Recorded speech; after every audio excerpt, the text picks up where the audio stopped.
حبايبي، السلام عليكم ورحمة الله وبركاته. اخباركم ايه؟ يا رب تكونوا في اتم صحة وتكونوا في احسن حال. شفت الهنا والسعد اللي انا فيه. الناس يعني اقول ايه؟ بس اقول ايه؟ الفجر كده تطلع له العظمة في الكرشة زي ما بيقولوا. الناس تدور وهي بتدور كده تلاقي كنز، تلاقي كنز ذهب ياقوت مرجان. بيقول لك أمال ما انت ليه بتصوري في الاماكن المعفنه؟ عشان خاطر انضفها، الاماكن المعفنة لازم اصورها عشان انضفها. فين العفونة اللي هي فيها اساسا؟ بصوا الفرقة دي يا اخواتي، بصوا. يا نهار ابيض، خلي بالكوا في واحد تاني جده كام مرتين بس مش طايلينه. عشان تعرفوا بس ستات الصعايدة امال ايه، ما بنخافش. والمصحف انا اساسا. انتوا من جفا مم. اول ما شفته اساسا كنت هموت من الرعب. بصوا طلع من الفتحة دي برغم ان انا سدهله باسمنت ابيض وكده، وبرضه طلع منها. مش عارفة عمل ايه وهد الحاجات اللي انا عملتها دي، الاسمنت والطوب والبتاع، وطلع تاني برضه.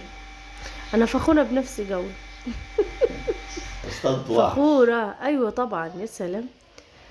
طب هات لي واحدة من الستات اقسم بالله دي اللي بيتابعوني يقدروا يصطادوا فور.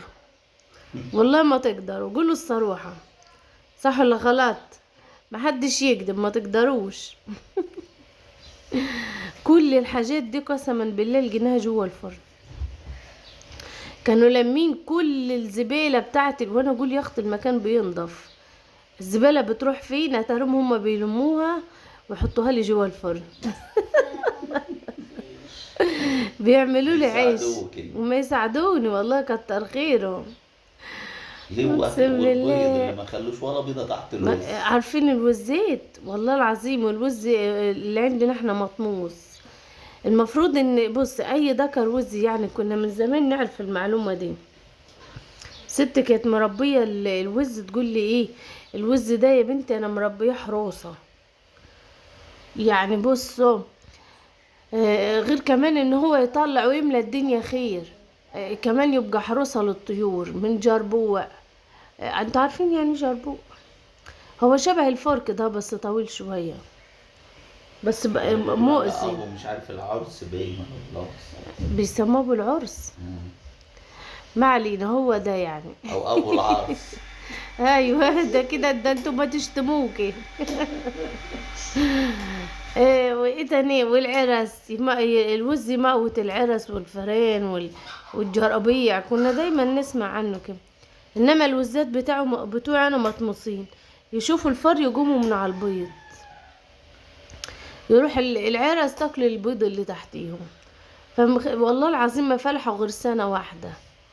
الوزات بتوعي ما طلعوش تاني بعدها ابدا، هي اول مرة. مع ان اسمع ان الوز والبط واي حاجة، يعني اول بطن اما تبوظ دول سبحان الله، اول بطن نفعت ومن ساعتها بعد كده ما فيش اي حاجة فلحت تاني. ليه؟ خايفين من الفئران. اول ما يشوفوا الفئران مثلا العرسة تنط عندهم ولا حاجة يجروا يسيبوا البيض. فبيكون البيض ساعتها ايه؟ دافي. لا بيبيضوا بيض من غير بذر. مش عارفة، هو ممكن يكون بيض من غير بذرة. طب وما الذكرين اللي مالهمش لازمه؟ انا عارفة، بس طلع اول مرة يا ابو ادم. الكلام ده لو ما طلعوش خالص، هما طلعوا مرة يبقى البيض سليم ومية مية، بس هما بيخافوا من الفئران. والله ده انا تعبت تعب اقسم بالله بقيت ما نضفت الدنيا.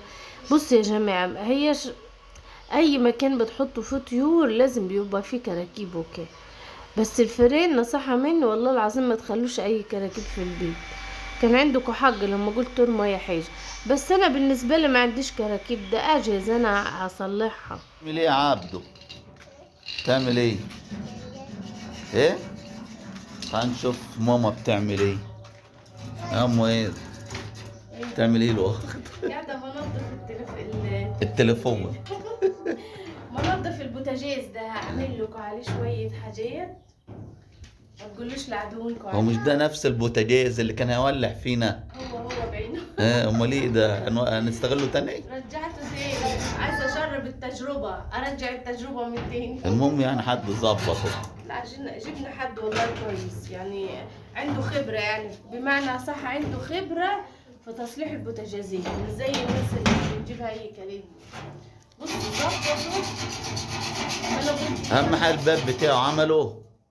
ورينا الباب كده. بص يا بوي، هو ظبطه تمام، بس ما رضيش يعمل لي فيه تدبيس.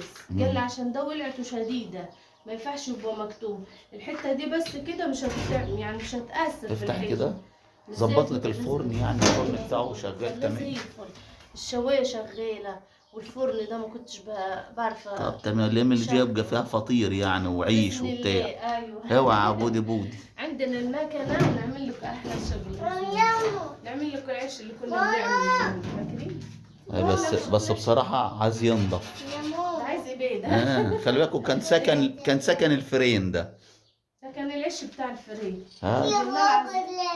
موتنا فار قد كده، شفتوه انت؟ تجلي مش عارفه في فار تاني بقى هربون. عبده رايح يوريكم المكان، يقول لكم في فار تاني هنا، واحنا شاكين يا عبده ان هو هنا، بس احنا مش عارفين. بص شيء صدى سرور. طب ما ملوش طريقه تاني ينضف بيها بدل البتاع دي؟ ما هو انت لما هتيجي تنظفه بالسلك، مش هتشيل لك كل البلاوي دي يا بابا. فانا عشان عايزاه ينضف ويلمع، بس الصدى ده وبعدين انا احب اعمل كل حاجه بزيت. تعمل ايه يا عم؟ ابن عبده ده فرقة محروقة انت شمة؟ ايوه. ايه الريحه دي؟ انت بتعمل حاجه كويس؟ لا. يلا. ايه يا بابا؟ بصي واحد راجل شاب شيء اما تلهلي في ايه؟ مين؟ بيسأل آدم سؤال. مين اللي بيسأل؟ سيدي شامين. المستر يعني. فقال له لو واحد راجل شارك قلت انا واقف غير لا يستنى مع بعض ازاي؟ انا قبل من ايدك وصلت معك. يا لهوي يا بنت انت تعالى هنا وانا هجي هنا واحنا بنصلي انت وصصك وانا وصصك. قلت مع بعض. يا لهوي. بعد كده قالوا ده انت هيحاسبوك ملايكة 4، 2 هيسألوك و2 هيفهموك. و2 هيفهموك. ما عنده حق، لازم في 2. ده فظيع. لازم يجيبوا 2 كده يفهموا، ما يسيبوا الدنيا ماشيه خلاص. راح لف ايده ويسلم منه. لا سلم من ايه؟ يعني مثلا ايه، انا واقفه في الغرب وانت في الشرق، تعال سلم عليا لو ايدك ورا ظهرك. قال عايزه ادور على الايد. تعال جيب ايدك.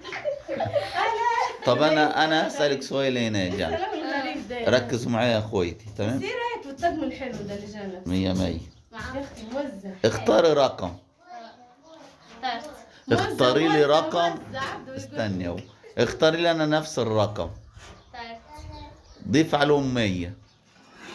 احسبوهم على بعض. رجعي لي الرقم بتاعي واحذفي نصهم، هيفوت 50. صح. ايه ده؟ بلال انا كده هم بقى يحلوها. عارفها لينا. ماشي، ضيفي رقم لنفسك من دماغك. انا ضفت واخترت لك زيه وجمعته. ماشي، وضيف عليهم 200. 200 بجميع. ماشي، واجمعهم على بعض. اجمعهم على بعض. جمعتهم. ده جت بتبقى عازبه. 22 من الاول. لا من الاول. ما اقولكوش يعني. ليه سر. ماشي، اختار لنفسك رقم واختاري لي انا نفس الرقم. اختار، ما اقولش لحد. ضيف عليهم 200. ضفت 200. اجمعهم على بعض. جمعت. ارمي نصهم البحر. ماشي، رجعي لي انا اللي انت ضفتهم لي. رجعت لك. يفوت 100. ايه رايك؟ ايه رايك؟ ايه السحر ده؟ انا كنت مختاره له عن 20 لي و20 لي 40. وهو اداني 200. 240. رمينا نصهم 120. ترجع لي ال 20 بتاعتي 100. ده ايه ده؟ ان شاء الله والنبي عرفوا لي هو عرفها ازاي، مش راضي يقول لي خبيث. خبيثه هو ايه ده؟ والنبي قولوا له ادم باين عليه خبيث زي ابوه. يقول لي عرفوني اعرفها ازاي، والنبي مخ انا مش عارف يجيبها خالص. حاسه الناس كلها ذكيه وانا اللي غبيه. اصل انت من كتر مشيك مع الفار بهت عليك تخن مخك. الفار ساحقني في كل مكان، دايره الف وراه من اللي مش عارفه اعمل ايه هو الدرس خلص يا جا؟ ايوه. مخي ضعف من كتر ماشي. التفكير معايا.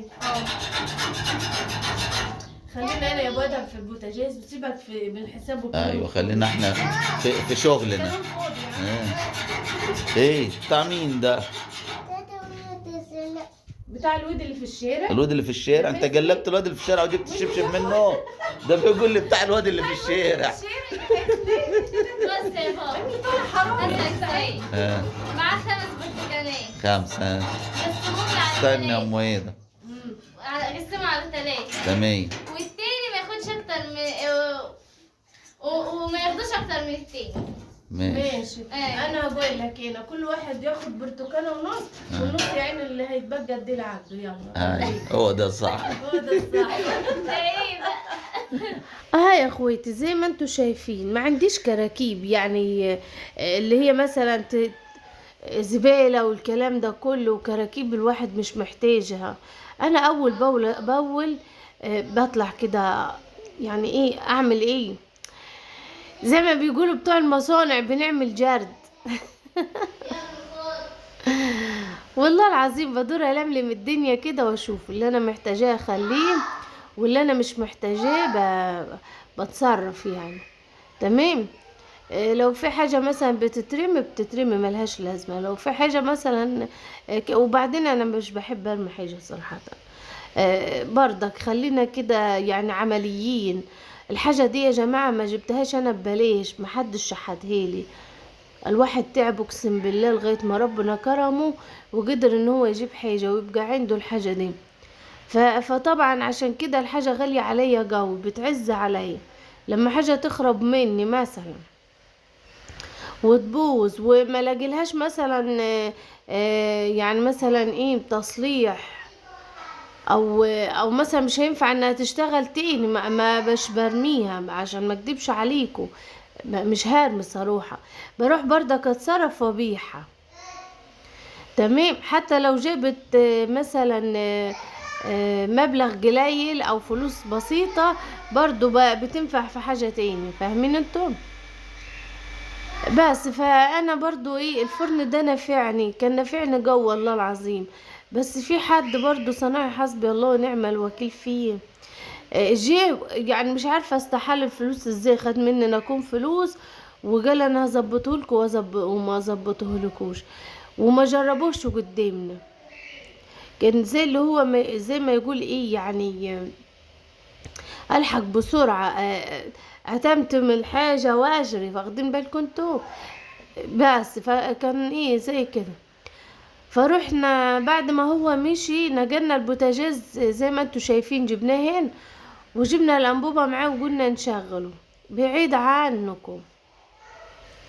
والله العظيم النار كانت طالعة من كل حتة، كل حتة في البوتاجاز كانت مولعة. وبصوا زي ما انتوا شايفين ده حتى الولع كانت هتاكل الصوص بتاعة الفرن كله. البيبين الباب عدمين خالص يعني، انا ما استعملتوش كتير خلي بالكوا عشان يتبهدل كده ولا يصمت بالطريقة دي. لا ما عملتوش، ما لحقش ان هو يتحروج مني يعني ولا حاجة.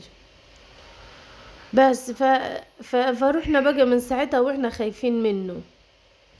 فربنا كرمنا بصنايعي عنده ضمير وعنده خبرة، عنده خبرة في تصليح الحاجة. والله جبناه ما شاء الله ظبط وخلاه زي الفل.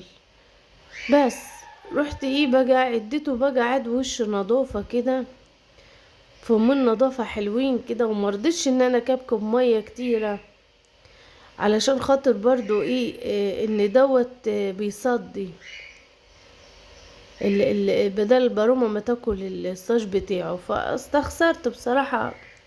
تعالي دلوقتي لو هتفكر تجيبوا فرن مثلا عملي وشغال ومثلا تقولي مثلا اشتغل عليه كحك العيد، اعمل فطير، يكون شغال حلو يعني وكده، ومثلا بمبلغ بسيط يعني، وسعره على قد اليد، مش هتلاقي اقل من 5000 مثلا. يعني انا البوتاجاز ده، الفرن ده يعني، ما هو برضو خلي بالكوا شعلة وبوتاجاز وفرن في ذات الوقت، يعني هو 4 شعلة من فوق اهو شايفين، يعني بيسد فرن وبيسد ايه، بوتاجاز. فالبوتاجاز ده انا كنت جايباه بحوالي، اللهم صل على حضرة النبي، يعني 800 جنيه 850 في الحدود دي يعني. بس تعالي دلوقتي لو فكرت تجيبيه، هتجيبيه بألوفات مؤلفة يعني،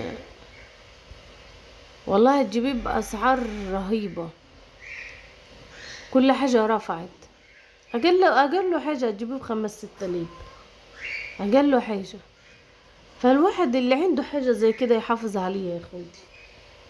انا ما كنتش رمياه، انا كنت حاطاه فوق والكرتونة اللي كانت فوقيه دي يا اخواتي كانت فيها برضو ايه، اللي هي الحاجات اللي بتتبقى مننا من الكهرباء والشغل والكلام دوت في البيت، هنستفاد بيها برضو. حتى لو وصلنا هنا كده لمبتين ولا حاجة، وحبينا ان احنا نقعد شوية بالليل هنا، ونوصل مثلا فيشة كده للبتاع المروحة، للبتاع دوت، اللهم صل على حضرة النبي، المبرد برضه هتنفع الحاجات دي، بدل ما كل شوية تروحوا تشتروا. حافظوا على الحاجة اللي تتبقى منكم بس. واحنا ايه يا عبده، جبتها ليه دي؟ فانا برضو من النوع، ماشي تعالي العب بيها. عبده جاب العجلة اللي هي المشاية، فاكرين المشاية اللي كان عبده بيبقى قاعد جواه ويتمشى وبيخاف من الطيور جيبها بيعيد ذكرياته، بودي بيعيد ذكرياته يا جدعان، وهو بيبي لسه فاكر نفسه صغير. تعالى هنا لا تقع من على السلم. بسيط يا بوتي بوتة، يا اختي يا كوتي، فرحان ان هو بيسوق. يا لهوي، عبده بيعيد ذكرياته يا جدعان، صغر من اول وجديد. ده بيسمي نفسه نونة، خلي بالكم. كل ما اقول له يا عبده ولا عبد الرحمن ولا كده يقول لي لا انا اسمي نونة. مش عارفه ايه نونة اللي طالع لي فيها اليومين دول يا حزن. يلا شد حيلكوا كده يا حبايبي في الفيديو ده، شد حيلكوا ده. خلي بالكوا ناس كتيرة طلبت مني ان انا اعمل لها الفيديو هنا فوق السطوح والكلام ده. انا ما عنديش سطوح يا اخواتي، فهعمل ايه؟ صورت لكم هنا مع الطيور. يلا صلوا بينا على الحبيب المصطفى كده، وما تنسوش تحطوا لايك يا اخواتي. ان شاء الله الفيديو يعجبكم.